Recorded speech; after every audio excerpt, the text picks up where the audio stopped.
बेले बेले एमती होता है ना जेकोसी पर्वपर्वाणी सरीगला घरे बड़का फाड़ नड़िया रही जाए आउ कौन बनइबे आपण मैंने जानीपारती ठीक से समय को घरे किसी परिवा नथिबो ताहले बनातु नड़िया तैयारी ये स्वादिष्ट तरकारी आउ एमती तो कहबा गले बहुत जन बनई भी थे किंतु थरे मो स्टाइल बनईकी देखंतु बिना प्याज रसुण तैयारी ये नड़िया बरा तरकारी आपन को निश्चय गोटे नुआ स्वाद आनीदेव से भात सहित हो रुटी पूरी पराठा सहित हो खाइबा को बहुत बढ़िया लागिबो।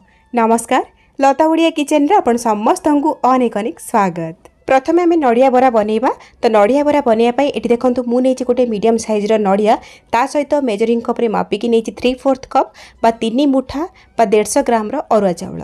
नड़िया बरा बनइया पई सब बेले चाउल रो परिमाणटा कम रहिबो जदि बेसी चाउल होई गला नाले नड़िया बरा टाण होई जिवो ता माने चाउल ठु नड़िया रो परिमाण अधिका ही रहिबो।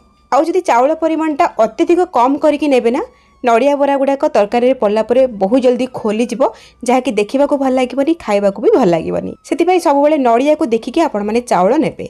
एबे आम चाउल को भल भाव में धोई नबा आउ भल पानी देकी आम 3 ରୁ 4 घंटा बतुरेया छाड़ीदबा। एपटे आम जो नड़िया टी नहीं कौन करवा फटेकी से नड़िया गुड़ाक बाहर करदेवा आउ छोट छोट करके काटी नबा। ये देखो नड़िया को काटी सारापर नड़िया उपर जो ब्राउन कलर चोपाटी को मु बाहर कर नहीं। आपण चाहिए नड़िया को चोपा सहित नहीं पारे किंतु चोपा रहिले बेले बेले टाण लगी थाए आउ कतालिया लगी थाए। तो ये आम सब कटा नड़िया को गोटे मिक्सिंग जार रे देदेबा आपको पानी देवानी सेमती चिकन करके ग्राइंड करके नहीं आसवा।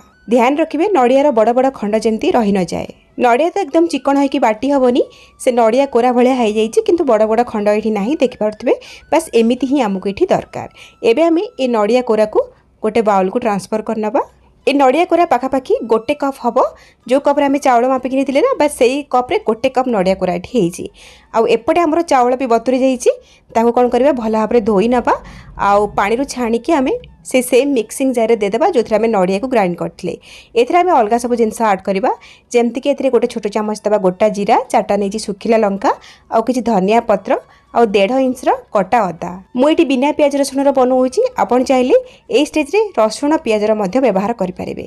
तो सब जिनस को मु ग्राइंडर जार दे देछि चाउल उपरे आउ 2 ରୁ 3 चामच आम पानी दबा अधिका पानी बिल्कुल भी दबानी आपको चिकन बहलिया करके आम बाटिकी आनिबा। और ये देखिपे केते बहलिया करके मु बाटिची आ बाटिकी नहीं आसला जो जगह आम नड़िया कोरा को रखी ना से जगह रखीदेवा चाउल बटा को। आउ एठी देखंतु मु नेछि गोटे मीडियम साइज रो सीझा आलू। ये जो नड़िया बरा आम बनाऊे ये सीझा आलू किसी पकईबा ना नड़िया बरार टेस्टा बहुत बढ़िया आसो आ बराटी नरम बनिबो। थरे पकईकी देखिए बहुत बढ़िया लगे किंतु ध्यान रखिए अत्यधिक भी सीझा आलू पकईदेवेनि सेमती कले कौन हम नड़ियार टेस्ट आसबनी केवल आलू टेस्ट ही आसो। आउ सीझा आलू को आपण मैंने एमती ग्रेटर रे ग्रेट करके नेबे जो कि सीझा आलूटी सब जिनस भल भाव में मिसी पार।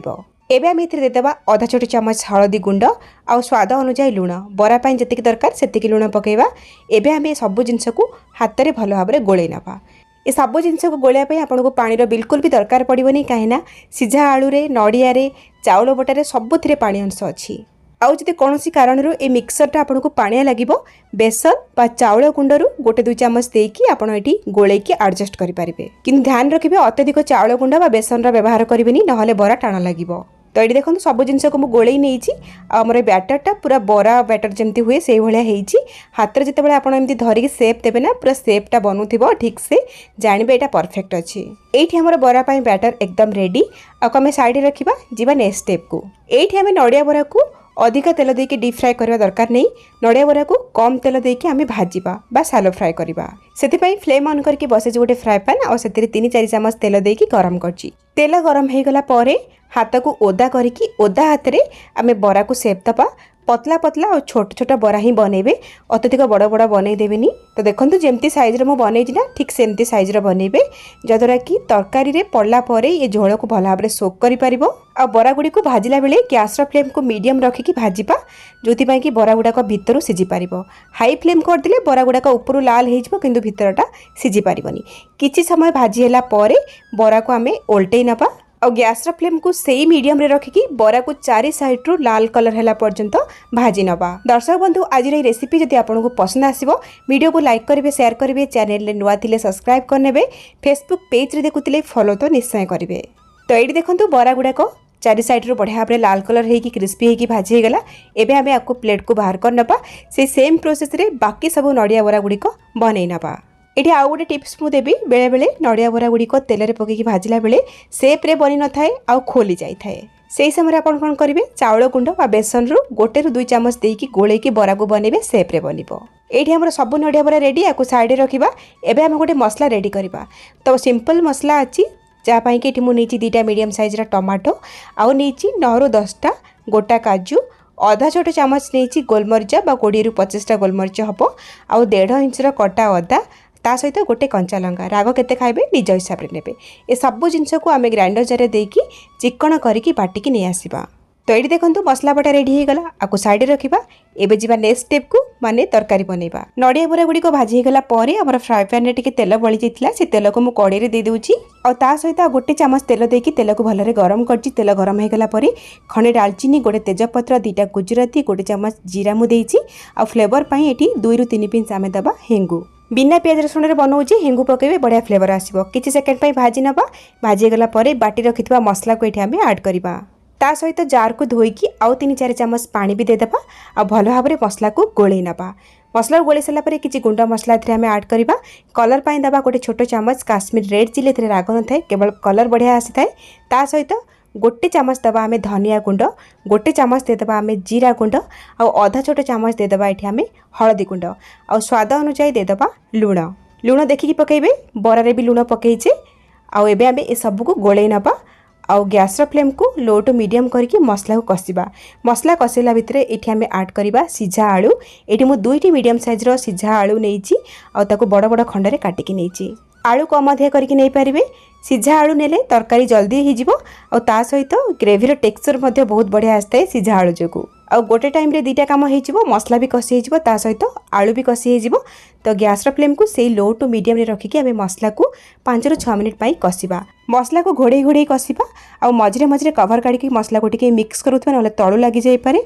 आउ मसला कषला बेले जदि मसला सुखिला हो जाउची ताले पानी टिके टिके ऐड करके मसला को कषि पारिबे। 5-6 मिनिट परे देखंतु मसला भलरे कषि हो जाईची। तेल भी चारि साइड रु छाड़ी आसलानी। मसला जते भलरे कषि हबो तरकारी रो टेस्टटा सेते भल आसीबो। तो एबे गोळेई नबा आउ एबे आमे ऐड करबा पानी। पानी ये पाखापाखि मु 3 ग्लास रु 4 ग्लास दौची जेतु नड़िया बरा तरकारी पानी अधिक सोक कर थाए बरा गुड़िक से प्रथम टिके अधिका करके पानी देथिबे। तो पानी देकी भल भाव में गोळेई नबा आउ गैस रो फ्लेम को हाई करदेबा। हाई फ्लेम रे झोल को प्रथमे भल भाव में फुटेई नबा। देखो ये झोल भल भाव में फुटीगला। ये स्टेज रे आमे नड़िया बरा सबको ऐड करनबा। आपन चाहिले ए नड़िया बरा गुड़ी को स्नैक्स टाइप रो खाई पारिबे। सॉस लगेकी बहुत बढ़िया लगी थाए। तो नड़िया बरा दे सारा परे गोळेई नबा आउ गैस रो फ्लेम को हाई करदेबा। हाई फ्लेम रे पुणी गोटे फुटा आसिया पई छाड़िबा। जितेबले ए भली भाव टकमक होगी फुटी जीव तरकारी गैस रो फ्लेम को आमे लो टू मीडियम को नहीं आसीबा आउ कवर करके 5 ରୁ 6 मिनिट पई दम रे सिझिया पई तरकारी को छाड़िबा। बिल्कुल भी हाई फ्लेम करिवेनी। धीमा आंच रे आमे तरकारी जदी सिझेइबा आम तरकारी रो कलर भला आसीबो। बरा भीतर को झोल भी मध्य ठीक से जाई परिबो। 5-6 मिनिट परे देखंतु बरार साइज भी बड़ हो जाइए। ता सहित तरकारी जो ग्रेवी सी मध्य कम हो जाइए। आ ता छड़ा तरकारी जिते ठंडा हो से आहरी झोल बहलिया हो प्रथम अधिका करके झोल बनई थे। तो ये देखो बरा गुड़िक केते सॉफ्ट हो गोटा गोटा होगी अच्छी मात्र सॉफ्ट होती। एमती नुह जे बरा गुड़िक पूरा टाण हो जाइए बरा गुड़िक झोल खोली जाइए। सेमती हेले बिल्कुल भल लगे खाइबा को नड़िया बरा तरकारी जमती प्रोसेस रे मुझे बतई ना सेमती ही बनातु बहुत स्वादिष्ट बनिबो। एबे हम एथिरे गोटे छोट चामच देदेबा गरम मसला ता सहित कटा होइतिबा किछि धनिया पत्र देदेबा आउ गोळे नबा। गैस रो फ्लेम को एठी ऑफ कर नबा। आउ गोटे टिप्स हैला बरा गुड़ी को झोल रे अधिक समय पर्यंत फुटेबेनी हुए तो बरा गुड़ी को झोल रे खोली जाई पारे। एबे देखंतु मु गैस रो फ्लेम को एठी ऑफ कर नेछि आउ टिके गोळेई की कवर करिकी एमती गरम रे आउ 10 मिनिट पाई छाड़ी दबा। 10 मिनिट पर देखिए फाइनल लुक आर कलर ग्रेवी रो टेक्सचर केते परफेक्ट आस्तिबो। 10 मिनिट पर देखंतु तरकारी रो कलर बहुत बढ़िया आसी। ता सहित देखंतु झोल केते गाढ़ा हो जाइए केते डेलीशियस लागुची। देखंतु निश्चय ए उपाय रे बनांतु। केमती लागिला आपन को अनुभूति मो सहित शेयर करंतु। ताले आज पई रहउची पुणी आसीबी आ गोटे नुवा रेसिपी नेकी। से पर्यंत रहिली नमस्कार बाय जय जगन्नाथ।